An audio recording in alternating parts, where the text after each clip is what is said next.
रोज संध्याकाळी 21 दिवस संध्याकाळी 6 ते 8च्या दरम्यान करा हे 9 गुप्त उपाय. हे उपाय फक्त 21 दिवस करा. तुम्ही कधी पण सुरू करू शकता. नंबर 1, लवंगाचा शांत दिवा. संध्याकाळी 6:30 ते 7 मध्ये दिवा लावताना दिव्यात एक लवंग टाका. याने घरातील भांडण शांत होतात आणि तुमच्या घरात सकारात्मक ऊर्जा वाढण्यास सुरुवात होते. नंबर 2, दाराशी लवंग धूप गुप्त. एका ताटातील 2 लवंगा जाळा आणि धूर मुख्य दरवाजाकडे फेका. असे 21 दिवस करा. याने घरातील नोकरी करणाऱ्याची बढती होते. वर्षभरात न चुकता हे 21 दिवस फक्त गुप्तपणे करा. नंबर 3, दालचिनीचा समृद्धी उपाय. संध्याकाळी 7 नंतर थोडी दालचिनीची काडी हलकीशी धुपासारखी पेटवा, धूप अगरबत्तीसारखी. याने धनप्रवाह वाढतो आणि नशीब तुमचं तुम्हाला साथ देऊ लागतं. नंबर 4, वेलदोडाची सुगंध शांती. एक वेलदोडा हातात घेऊन 5 सेकंद कपाळाजवळ धरा. याने मनाचा राग आणि तुमची चिडचिड कमी होते. नंबर 5, लवंग आणि दालचिनी संयुक्त उपाय आहे हा खास. 2 लवंग 1 दालचिनी एकत्र करून एका वाटीत ठेवा आणि 7 मिनिटे दिवासमोर ते ठेवा. याने नवऱ्याचा हट्टीपणा कमी होतो आणि तुमच्या नवऱ्याची ऐकण्याची वृत्ती तुमची वाढते. नंबर 6, वेलदोडा पाण्याचा घर शांती उपाय. एक वेलदोडा पाण्यात टाकून ते पाणी दाराच्या पायरीवर 2 थेंब तरी नक्कीच शिंपडावा. याने तणाव, वाद आणि घरातील तुमच्या दबाव कमी होतो.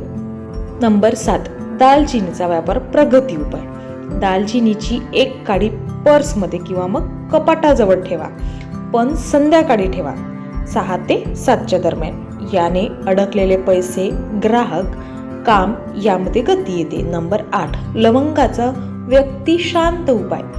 ज्याच्यामुळे तणाव होतो त्या व्यक्तीचे नाव मनात घेऊन एक लवंग उजव्या हातात दाबा. 5 सेकंदात ती दिव्यात अर्पण करा.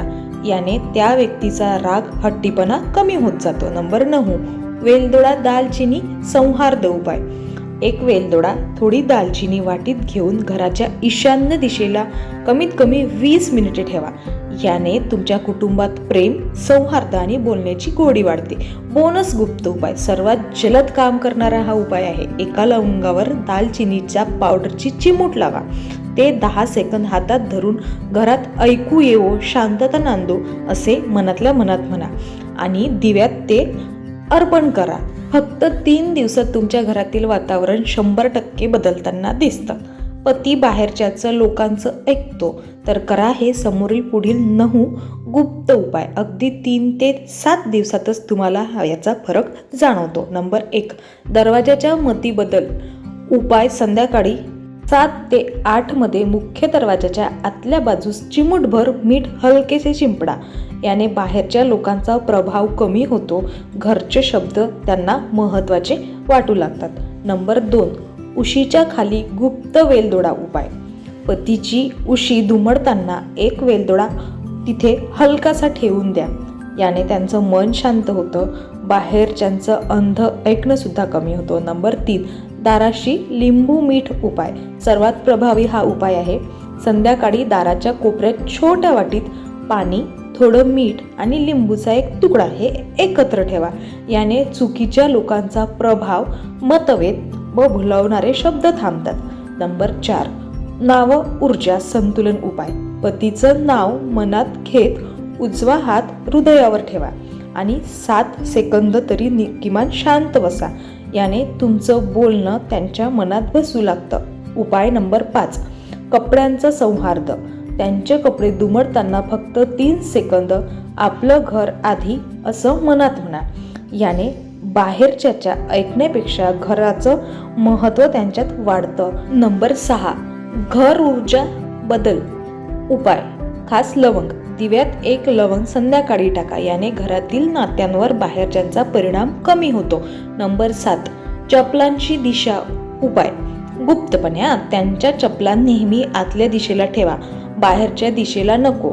याने बाहेरची मते, वाईट सल्ले, वाईट सोबत या सगळ्यांचा प्रभाव कमी होत जातो. नंबर 8, आरशाचा प्रतिबिंब उपाय.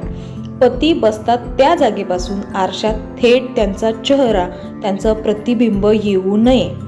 कारण भ्रम चुकीचे सल्ले गैरसमज याने दूर होतात. नंबर 9 चुलीचा सौहार्द उपाय. स्वयंपाक करताना रोज पहिल्या पोळीत चिमूटभर साखर घाला. याने कटुता कमी आणि तुमच्या शब्दांना गोडी येते. बोनस गुप्त उपाय. सगळ्यात धडाकेबाज हा उपाय आहे. रात्री झोपण्याआधी त्यांचं नाव मनात घेऊन गुलाबाचा एक पाकळी उशीखाली दाबून ठेवा आणि सकाळी ते पाण्यात सोडा. या उपायाने त्यांचे मन हे तुमच्याकडे वळते आणि घरचं आणि तुमचं ते ऐकू लागतात. हे कोणालाही न सांगता फक्त स्त्रीच करू शकते. अगदी घरच्या वातावरणात सुद्धा नवऱ्याचं व्यसन, कर्ज, राग आणि पैशाची अस्थिरता हे समोरील 12 उपाय करा त्यासाठी गुप्त. नंबर 1 संध्याकाळी 7 वाजता मीठ आणि पाणी ऊर्जा उपाय. एका ग्लासात पाणी, चिमूटभर मीठ त्या पाण्यात भरा आणि 2 मिनिटं त्यावर हात फिरवा. मग सकाळी ते पाणी बेसिंगमध्ये सोडून द्या. याने घरातील व्यसनाचा प्रभाव, राग, तणाव याचं कंपन कमी होतो. नंबर 2 तुळशीसमोर 1 मिनिट शांत धूप. संध्याकाळी तुळशीसमोर लवंग किंवा कापूर 1 मिनिट जाळा. याने चुकीचे मित्र, वाईट सवयी आणि चुकीच्या व्यसनाकडे त्यांची ओढ कमी होते. नंबर 3 पर्समध्ये दालचिनीचा गुप्त तुकडा. दालचिनीची एक छोटी काडी पर्समध्ये ठेवा त्यांच्या. याने कर्जाचा दाब कमी होण्यास सुरुवात होते आणि पैशाचा अडथळा हळूहळू सुटायला लागतो. नंबर 4 कर्जमुक्ती मीठ थाळी उपाय. स्टीलच्या ताटात थोडे मीठ पसरा. त्यावर हळूच हात ठेवा आणि मनात सांगा, कर्ज कमी हो, घर हलकं हो. या उपायाने निगेटिव्ह आर्थिक कंपन हे कमी होतात. उपाय साधे सरळ आहेत. नंबर 5 राग शांत करणारा वेलदोडा उपाय. नवऱ्याची उशी दुरुस्त करताना म्हणजे व्यवस्थित करताना एक वेलदोडा उशीखाली ठेवा. सततचा राग, चिडचिड आणि हट्टीपणा कमी होतो. नंबर 6 घरातील व्यसन ऊर्जा बाहेर करण्यासाठी झाडू उपाय. संध्याकाळी झाडू उभा ठेवू नका. याने घरातील नकारात्मक ऊर्जा अडकत नाही. नंबर 7 रात्री 9 नंतर किचन स्वच्छ. रात्री 9 नंतर स्वयंपाकघरात अस्ताव्यस्त ठेवू नका. याने पैशाचा अपव्यय, व्यसन खर्च, कर्ज वाढण्यावर नियंत्रण येतं. नंबर 8 कपड्यांचा प्रेम ऊर्जा उपाय. नवऱ्याचे कपडे दुमडताना 3 सेकंद मनात शांतता येऊ, चांगलं मन हो असं म्हणा. याने राग शांत होता आणि वाईट सोबत सुद्धा दूर होते. नंबर 9 नाव ऊर्जा शांत ध्यान. त्यांचं नाव मनात घ्या. 7 सेकंद उजव्या हात हृदयावर ठेवा. याने मानसिक अस्थिरता आणि व्यसनाची ओढ सुद्धा कमी होते. नंबर 10 लवंग दालचिनी संयुक्त उपाय. दिव्यात 1 लवंग, थोडी दालचिनी टाका. याने घरातील वाद, राग, कर्ज आणि स्थिरता कमी होते. नंबर 11 बाहेरचा वाईट प्रभाव काढण्यासाठी दारावर पाणी शिंपडा. पुढच्या दारावर 2 थेंब गंगाजल, लिंबू पाणी, साधे पाणी शिंपडा. याने वाईट मित्र, व्यसन देणारी मंडळी, बाहेरच्याचा दबाव कमी होतो. नंबर 12 चुलीचं घर स्थिरता उपाय. पहिल्या पोळीत चिमूटभर साखर घाला. या उपायाने घरात गोडवा आणि समजूत, स्थैर्य येतं. बोनस गुप्त तोडगा सगळ्यात प्रभावी. व्यसन, राग, कर्जावर हा आहे. एका कागदावर नवऱ्याचं नाव, शांतता हा शब्द लिहा. हा कागद बायबल, गीता, देवघरात 7 दिवस ठेवा. या उपायाने त्यांचं मन स्थिर होतं आणि चुकीच्या सवयी त्यांच्या ह्या हळूहळू सुटायला लागतात. हे सर्व उपाय फक्त स्त्रीनेच करावे. अगदी साधे, सरळ, सोपे आणि पटण्यासारखे हे उपाय आहेत. सातत्याने केले तर तुम्हाला त्याचा फरक नक्कीच जाणवेल. व्हिडिओ शेवटपर्यंत बघितल्याबद्दल तुमचे मनापासून आभार. व्हिडिओ आवडल्यास एक लाईक आणि कमेंट नक्कीच करा.